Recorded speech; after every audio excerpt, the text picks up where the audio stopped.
दृष्टि आईएएस के टुडे जी के प्रोग्राम में आपका स्वागत है। शुरुआत करते हैं पिछले अभ्यास प्रश्न से, जिसमें हमने आपसे पूछा था रेड पांडा की आयुसीएन स्थिति क्या है। आपके ऑप्शन थे option A vulnerable, option B endangered, option C critically endangered या फिर ऑप्शन डी एक्सटिंक्ट।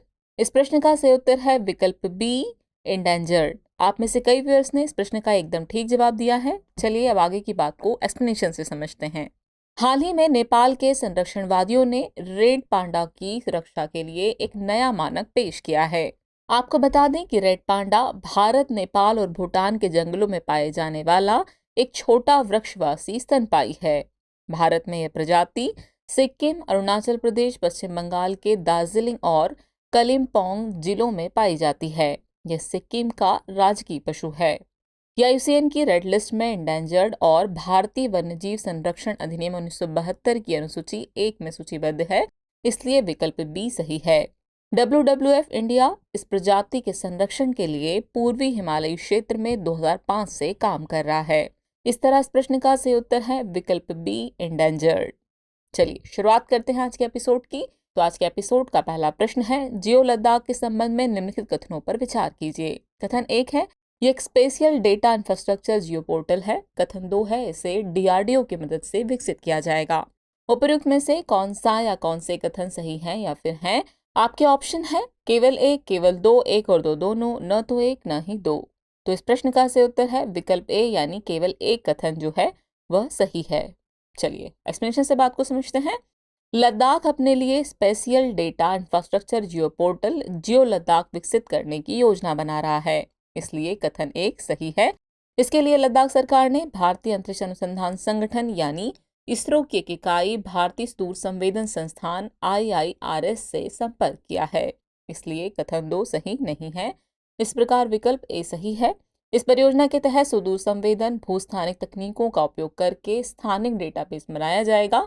साथ ही इस डेटाबेस को होस्ट करने के लिए एक जियो पोर्टल का विकास भी किया जाएगा।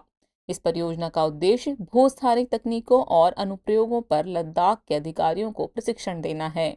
इस तरह इस प्रश्न का सही उत्तर है विकल्प ए, यानी केवल एक कथन सही है। अगला प्रश्न देखते हैं, निम्नलिखित में से कौन सा कथन इक्विटी लिंक्ड सेविंग स्कीम यानी ELSS के बारे में सही नहीं है?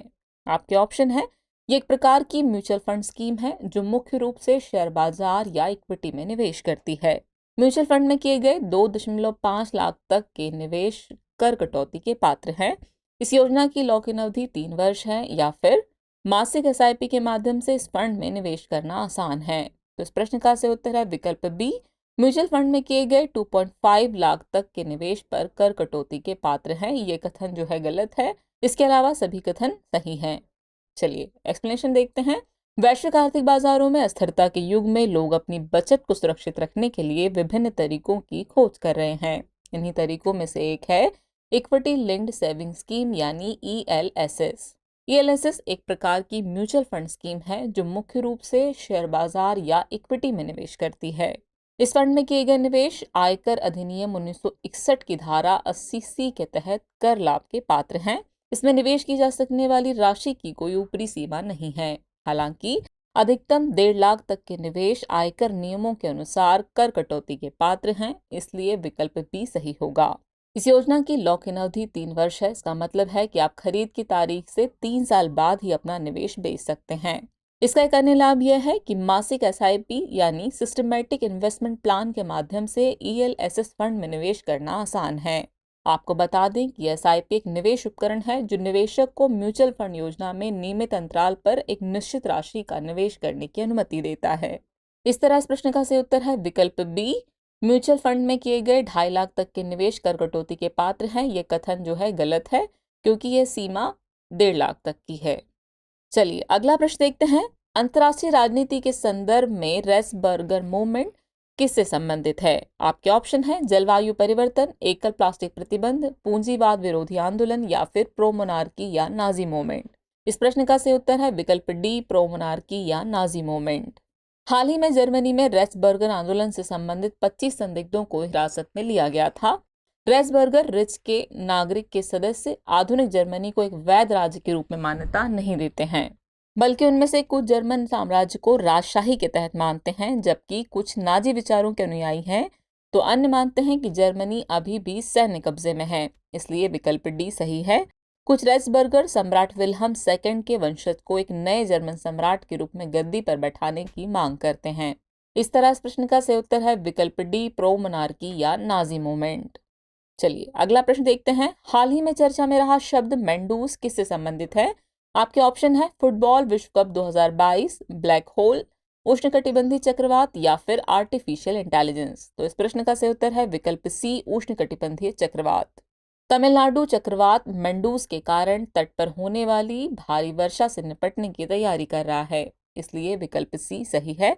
बीते दिनों दक्षिण पूर्व बंगाल की खाड़ी के ऊपर बना कम दबाव का क्षेत्र एक चक्रवात में बदल गया है। आपको बता दें कि चक्रवात कम दबाव वाले क्षेत्र के चारों ओर घूमने वाली उच्च गति वाली हवाओं की एक प्रणाली है। इसमें हवाएं उत्तरी गोलार्ध में वामावर्त और दक्षिणी गोलार्ध में दक्षिणावर्त बहती हैं। आपको बता दें कि इस चक्रवात का नाम मेंडूस संयुक्त अरब अमीरात यानी UAE ने दिया है। तो इस तरह इस प्रश्न का सही उत्तर है विकल्प सी, उष्णकटिबंधीय चक्रवात। अगला प्रश्न है कैस्पियन सील्स की IUCN स्थिति क्या है? आपके ऑप्शन है एक्सटिंक्ट, क्रिटिकली इंडेंजर्ड, इंडेंजर्ड या फिर वल्नरेबल। तो इस प्रश्न का सही उत्तर है विकल्प सी, इंडेंजर्ड।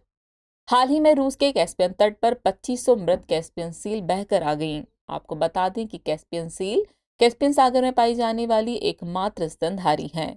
यह IUCN की रेड लिस्ट में इंडेंजर्ड के रूप में सूचीबद्ध है, इसलिए विकल्प सी सही है। विश्व स्तर पर केवल 2,70,000 या 3 लाख सील्स मौजूद होने का अनुमान है। इसकी लंबाई 1.6 मीटर से अधिक और वजन 100 किलोग्राम तक हो सकता है। ये खाद्य पिरामिड के शीर्ष पर हैं, जिनका वयस्कों के रूप में कोई प्राकृतिक दुश्मन नहीं होता। इस तरह इस प्रश्न का सही उत्तर है विकल्प सी, इंडेंजर्ड। अगला प्रश्न है कभी कभी समाचारों में देखे जाने वाला ChatGPT क्या है? आपके ऑप्शन है संवर्धित वास्तविक प्रौद्योगिकी, आभासी वास्तविकता प्रौद्योगिकी, संवादात्मक कृत्रिम बुद्धिमत्ता या फिर डेटा विज्ञान प्रौद्योगिकी। इस प्रश्न का सही उत्तर है विकल्प सी, संवादात्मक कृत्रिम बुद्धिमत्ता। चलिए एक्सप्लेनेशन से बात को समझते हैं। हाल ही में ओपन AI कंपनी ने ChatGPT नामक एक नया चैटबॉट पेश किया है।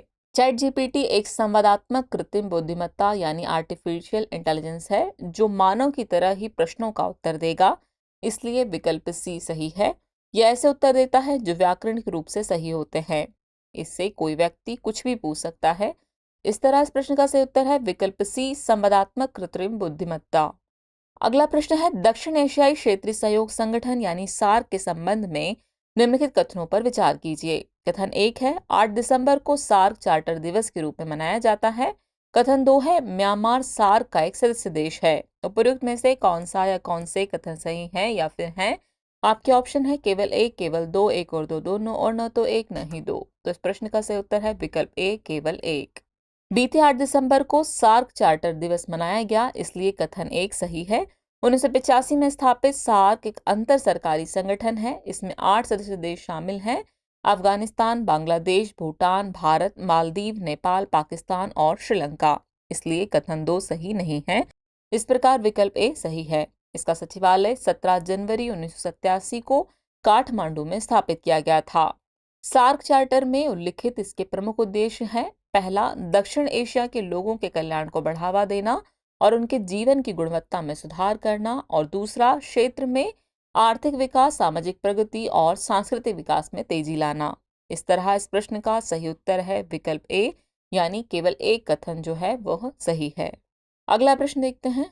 पर्यावरण प्रबंधन के संदर्भ में ग्रेडेड रिस्पॉन्स एक्शन प्लान यानी ग्रैप किससे संबंधित है? आपके ऑप्शन है वन्य जीव प्रबंधन, वायु गुणवत्ता प्रबंधन, ठोस अपशिष्ट प्रबंधन या फिर जैव चिकित्सा अपशिष्ट प्रबंधन। तो इस प्रश्न का सही उत्तर है विकल्प बी, वायु गुणवत्ता प्रबंधन।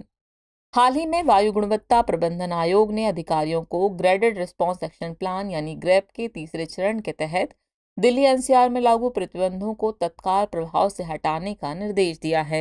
इसका मतलब यह है कि अब निर्माण या तोड़फोड़, BS4 पेट्रोल और BS3 डीजल वाहनों पर लगा प्रतिबंध हट जाएगा। ग्रैप आपातकालीन उपायों का एक सेट है जो दिल्ली NCR क्षेत्र में एक निश्चित सीमा तक पहुंचने के बाद वायु गुणवत्ता में और गिरावट को रोकने के लिए शुरू होता है। इसलिए विकल्प बी सही है। ये वायु गुणवत्ता सूचकांक यानी AQI के मान के आधार पर लागू होता है। 0 से 50 के बीच AQI को अच्छा, 51 से 100 के बीच संतोषजनक और 101 से 200 के बीच मध्यम माना जाता है। इसलिए ग्रेप का चरण 1 तब सक्रिय होता है जब AQI खराब श्रेणी का होता है। इस समय इसका मान 201 से 300 के बीच होता है। चरण 2 जब लागू होता है जब यह बहुत खराब श्रेणी यानी 301 से 400 के बीच में होता है। वहीं चरण 3 तब लागू होता है जब यह गंभीर श्रेणी यानी 401 से 450 में होता है। और अंत में चरण 4 तब होता है जब यह गंभीर प्लस श्रेणी यानी 450 से अधिक होता है। इस तरह इस प्रश्न का सही उत्तर है विकल्प बी, वायु गुणवत्ता प्रबंधन। अगला प्रश्न है, भारतीय संसद में सत्र के संदर्भ में निम्नलिखित कथनों पर विचार कीजिए। कथन 1 है, भारतीय संविधान में शीतकालीन सत्र का स्पष्ट रूप से उल्लेख किया गया है। कथन 2 है, सामान्यतः 1 वर्ष में 3 सत्र होते हैं। उपयुक्त में से कौन सा या कौन से कथन सही है या फिर हैं? आपके ऑप्शन है केवल 1, केवल 2, 1 और 2 दोनों, और न तो 1 न ही 2। तो इस प्रश्न का सही उत्तर है विकल्प बी यानी केवल 2 कथन जो है सही है। चलिए एक्सप्लेनेशन से बात समझते हैं। हाल ही में संसद का शीतकालीन सत्र शुरू हुआ जिससे कई नए बिल संसद में पेश किए जाएंगे। आपको बता दें कि सामान्यतः 1 वर्ष में संसद के 3 सत्र होते हैं। पहला होता है बजट सत्र जो फरवरी से मई के बीच में चलता है। दूसरा होता है मानसून सत्र जिसे जुलाई से सितंबर के बीच में चलाया जाता है। और तीसरा होता है शीतकालीन सत्र। इसलिए कथन 2 सही है। भारतीय संविधान के अनुच्छेद 85(1) के अनुसार संसद के 2 सत्रों के बीच अधिकतम अंतराल 6 महीने से अधिक नहीं हो सकता है। दूसरे शब्दों में कहें तो संसद को 1 वर्ष में कम से कम 2 बार मिलना चाहिए। भारतीय संविधान में शीतकालीन सत्र का स्पष्ट उल्लेख नहीं है, इसलिए कथन 1 सही नहीं है। इस प्रकार इस प्रश्न का सही उत्तर है विकल्प बी, केवल 2 कथन जो है सही है। अब हम पहुंच गए हैं एपिसोड के आखिरी प्रश्न पर। तो आखिरी प्रश्न है, निम्नलिखित में से कौन सा वन्यजीव संरक्षण अधिनियम 1972 के बारे में सही नहीं है?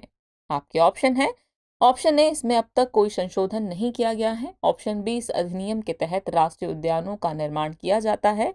ऑप्शन सी, इसके तहत राष्ट्रीय बाघ संरक्षण प्राधिकरण का गठन किया गया था। या फिर ऑप्शन डी, इसमें संशोधन करने के लिए हाल ही में एक संशोधन विधेयक लाया गया है। तो इस तरह इस प्रश्न का सही उत्तर है विकल्प ए, इसमें अब तक कोई संशोधन नहीं किया गया है। यह कथन जो है सही नहीं है। चलिए एक्सप्रेशन से बात समझते हैं। हाल ही में सरकार ने राज्यसभा में वन्यजीव संरक्षण संशोधन विधेयक पेश किया है। इसे वन्यजीव संरक्षण अधिनियम 1972 में संशोधन करने के लिए पेश किया गया है। इस संशोधन का उद्देश्य लुप्तप्राय प्रजातियों के संरक्षण को मजबूत करना और वन्यजीवों के अवैध व्यापार के लिए दंड को बढ़ाना है। भारत वन्यजीवों और वनस्पतियों की लुप्तप्राय प्रजातियों में अंतर्राष्ट्रीय व्यापार पर कन्वेंशन यानी साइट्स का एक हस्ताक्षरकर्ता देश है। इस कन्वेंशन के लिए कुछ विधायी कार्रवाई करने की आवश्यकता थी, इसलिए इस अधिनियम में कई बार संशोधन किया गया है। इस प्रकार विकल्प ए सही होगा। 2006 में संशोधित इस अधिनियम के तहत राष्ट्रीय बाघ संरक्षण प्राधिकरण यानी NTCA का गठन किया गया था। इसके तहत किसी क्षेत्र को राष्ट्रीय उद्यान घोषित किया जा सकता है। इस तरह इस प्रश्न का सही उत्तर है विकल्प ए, इसमें अब तक कोई संशोधन नहीं किया गया है। यह कथन जो है गलत है, बाकी के सभी कथन सही हैं। चलिए अब एपिसोड का अभ्यास प्रश्न देख लेते हैं। निम्नलिखित में से कौन स्विफ्ट का सबसे अच्छा वर्णन करता है? आपके ऑप्शन है, ऑप्शन ए ऑनलाइन चालान पोर्टल, ऑप्शन बी ऑनलाइन शिक्षा सेवा, ऑप्शन सी वित्तीय संदेश सेवा, या फिर ऑप्शन डी वन्यजीवों का संरक्षण। तो व्यूअर्स इस प्रश्न का जवाब कमेंट बॉक्स में देना न भूलें। जल्द ही मिलते हैं नए एपिसोड में नए सवालों और उनके नए नए जवाबों और जानकारियों के साथ। तब तक के लिए शुक्रिया।